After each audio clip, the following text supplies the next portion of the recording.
ஸ்ரீ சதுரசித்தி லிங்க மாஹாத்மியம் 44ஆம் அத்தியாயம். உத்தர ஈஸ்வரலிங்கம். உத்தரேஸ்வரலிங்கம். ஸ்ரீ சிவபெருமான் கூறினார், 44வது பெரிய தெய்வமான உத்தரேஸ்வரரை அறிந்து கொள்ளுங்கள். அவரை காண்பதன் மூலம் ஒருவர் விரும்பிய பலனை அடைவார்.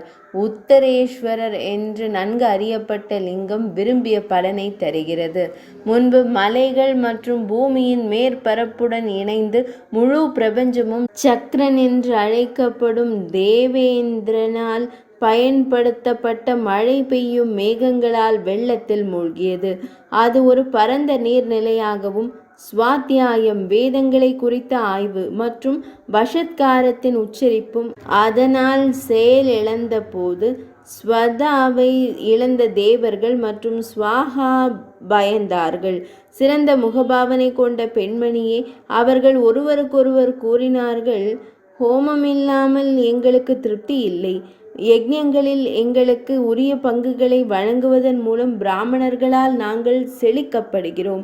யஜ்ஞங்கள் மற்றும் இது போன்றவற்றின் மூலம் போற்றப்படுவதால் அவர்கள் விரும்புவதை நாங்கள் அவர்களுக்கு வழங்குகிறோம். இப்போது இவை அனைத்தும் நடக்காது. பூமி தண்ணீருக்கு அடியில் மூழ்கியிருப்பதைக் கண்டு அவர்கள் பிரம்மதேவரிடம் அடைக்கலம் தேடினர். துயரமடைந்த அந்த மக்கள் பிதாமகரை வணங்கி, பூமி ஒரு பெரிய கடலாக மாறிவிட்டது. கடவுளே, கிருது சேர்ந்து விட்டார். பிதாமகரே, முழு பிரபஞ்சமும் சுவாத்தியாயத்தையும் பஷத்காரத்தையும் இழந்துவிட்டது என்றார்கள். தேவர்களின் வார்த்தைகளை கேட்டதும் உலகங்களின் தாத்தாவான பிரம்மதேவர் சிந்தித்தார். அவர் சிறிது நேரம் சிந்தித்தார். இது என்னவாக இருக்க இயலும்? ஏன் அகால வெள்ளம் வர வேண்டும்? பூமி ஏன் தண்ணீருக்கு அடியில் மூழ்கியது? என் படைப்பு அழிக்கப்பட்டது.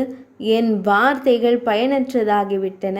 இவ்வாறு தனக்குள் சிந்தித்த பின்னர் அவர் வாலாவை கொன்றவரை, அதாவது தேவேந்திரனை நினைவு கூர்ந்தார். நினைவு கூர்ந்ததும் வாலாவை கொன்றவர் பிதாமகரை அணுகினார். பிதாமகரை வணங்கிய பிறகு அவர் இந்த வார்த்தைகளை கூறினார். பிதாமகரே, நான் எந்த நோக்கத்திற்காக நினைவு கூறப்பட்டேன்? உத்தரவு பிறப்பிக்கப்படலாம். பின்னர் பிரம்மதேவர் சக்கரனான தேவேந்திரனிடம் கேட்டார், பூமி ஏன் வெள்ளத்தில் மூழ்கியது? திடீரென்று உங்கள் அபத்தமான அர்த்தமற்ற மேகங்களால் என்ன நிகழ்ந்தது? பின்னர் தேவி பார்வதி, அனைத்து மேகங்களும் சக்கரனால் வரவழைக்கப்பட்டன, தேவேந்திரனால் அழைக்கப்பட்டன. உடனடியாக அவர்கள் பிதாமகரை அடைந்தனர். பிதாமகரும் சக்கரனான தேவேந்திரனும் அவர்களுக்கு வரம்புகளை நிர்ணயித்தனர்.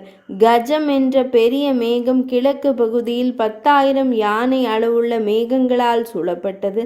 கவையர் தெற்கு பகுதியில் 6,000 மேகங்களுக்கு அதிபதியாக நியமிக்கப்பட்டார். சரபர் மேற்கு பகுதியில் 1000ற்கு அதிபதியாக நியமிக்கப்பட்டார். கோடிக்கணக்கான மேகங்களால் சூழப்பட்ட உத்தரா என்ற மேகம் வடக்கு பகுதியில் இறைவனாக நிறுவப்பட்டது. இவ்வாறு தேவி, பிரம்மதேவர் மற்றும் வாசவர் ஆகியோரால் எல்லை அதிகார வரம்பு ஒதுக்கப்பட்டது.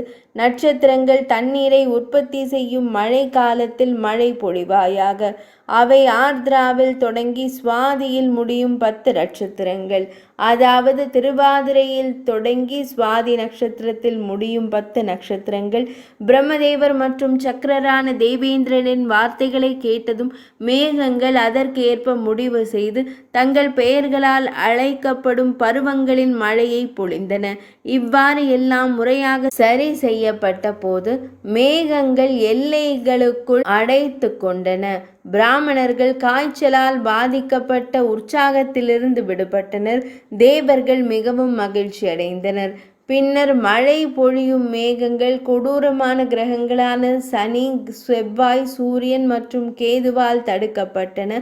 துன்பப்பட்டு பயந்து போன அவர்கள் தேவேந்திரனிடம் அடைக்கலம் புகுந்தனர்.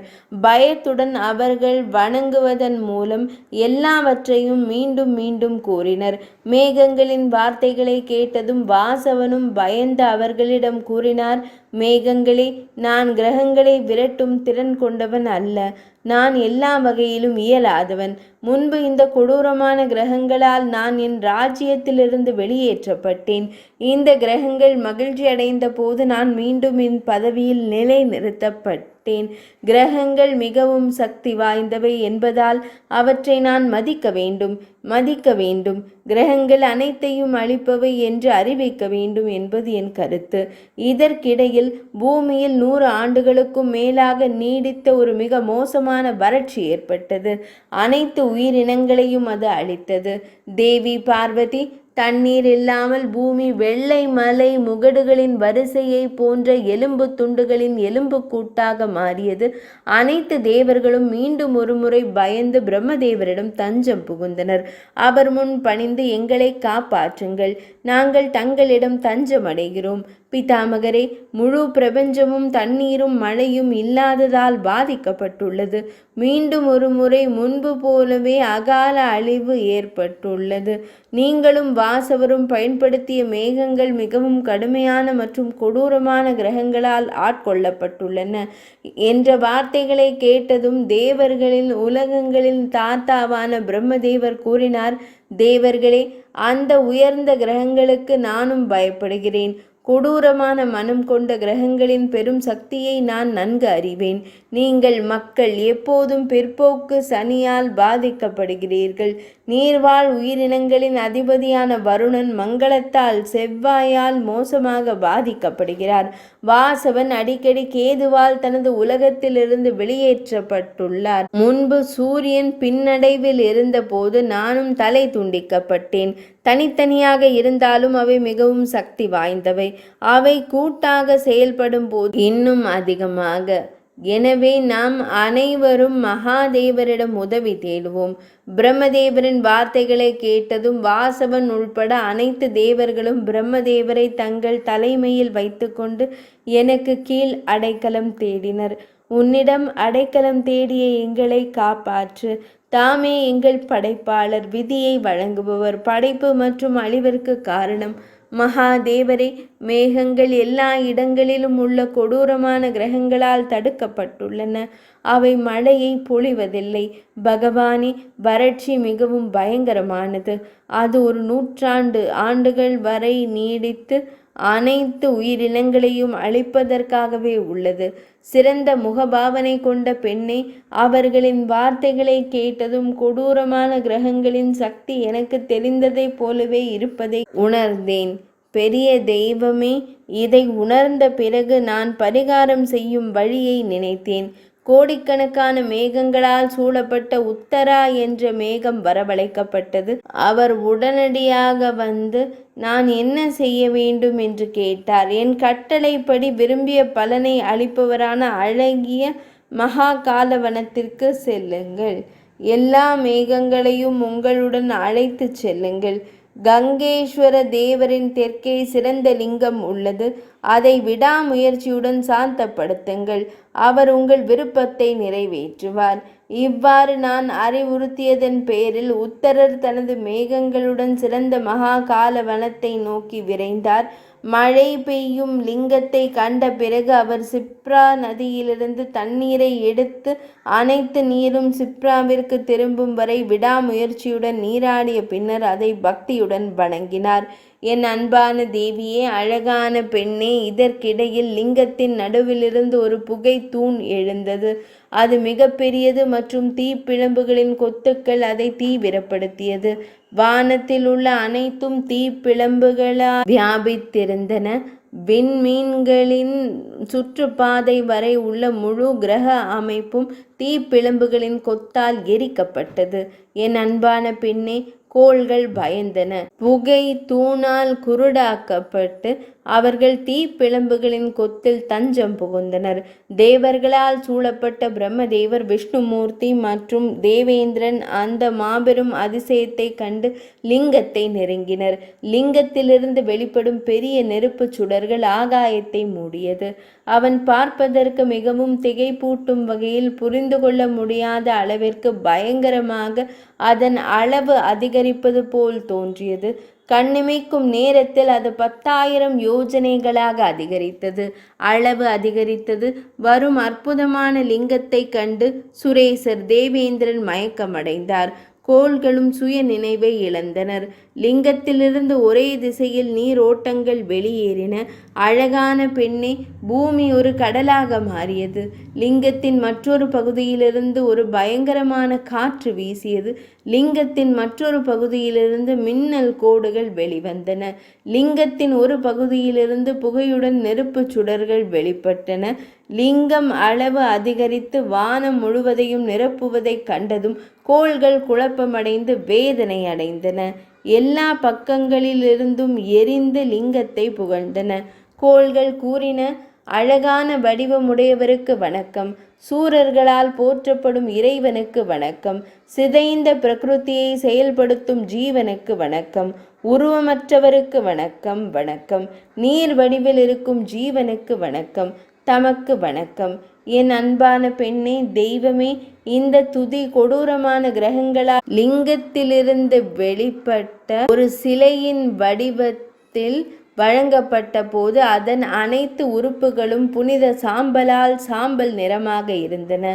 அரவங்களின் உடல்கள் அதன் பிரகாசமான வளையல்களாக இருந்தன.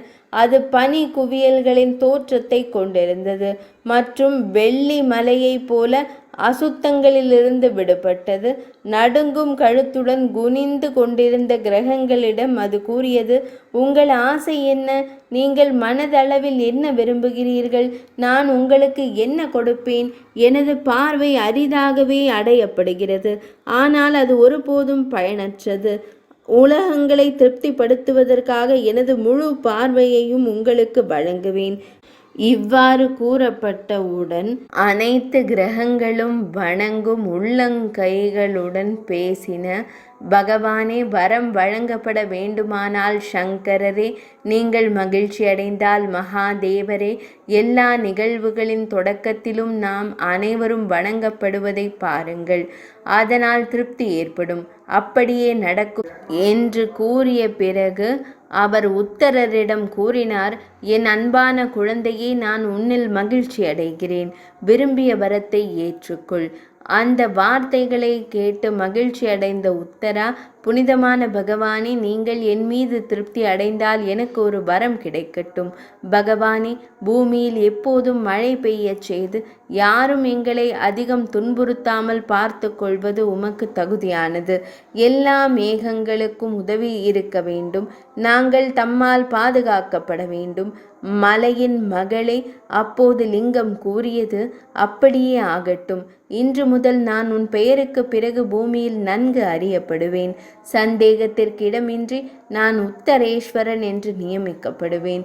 மிகுந்த பக்தியுடன் என்னை வழிபடுபவர்களுக்கு நான் எப்போதும் விரும்பிய பலனை தருவேன். சுய கட்டுப்பாடுடன் இருந்து என்னை தொடர்ந்து தரிசிப்பவர்கள் சிவ நகரத்திற்கு சென்று 80,000 கல்பங்கள் அங்கேயே இருப்பார்கள். அவர்கள் சூரியனை போன்ற வான்வழி தேர்களில் அமர்ந்திருப்பார்கள். அனைத்து ஆசைகளையும் நிறைவேற்றும் திறன் கொண்டவர்களாகவும் ருத்ர கன்னிகைகளால் நிரம்பியவர்களாகவும் அன்னங்கள் மற்றும் சரச பறவைகளால் இழுக்கப்படுபவர்களாகவும் இருப்பார்கள். நடனங்களும் இசைக்கருவிகளும் இனிமையான ஸ்வரங்களை அதில் தெளிவாக எதிரொலிக்கின்றன. வான்வழி தேர்கள் மனிதர்களால் சுழற்றப்படும். பக்தர்கள் சூரர்கள் மற்றும் அசுரர்களால் புகழப்படுவார்கள். ஒரு மனிதன் பக்தி இல்லாதவனாக இருந்தாலும் எந்த எதிர்ப்பும் இல்லாமல் என்னை கண்டாலும் நான் அவனுக்கு வடக்கு குருக்களின் செழிப்பையும் பிரபுத்துவத்தையும் வழங்குவேன். தினமும் காலையில் உத்தரேஸ்வரரை எண்ணுபவர் எரிப்பு மற்றும் பிரளயத்தால் ஏற்படும் அழிவில்லாத உயர்ந்த இடத்தை அடைகிறார். இவ்வாறு தேவி உத்தர ஈஸ்வர தேவரின், அதாவது உத்தரேஸ்வர தேவரின் பாவங்களை அழிக்கும் சக்தி தங்களுக்கு விவரிக்கப்பட்டுள்ளது. அடுத்து திரிலோகனேஸ்வரரின் கதையை கேளுங்கள். 44ஆம் அத்தியாயம் இனிதே நிறைவடைந்தது.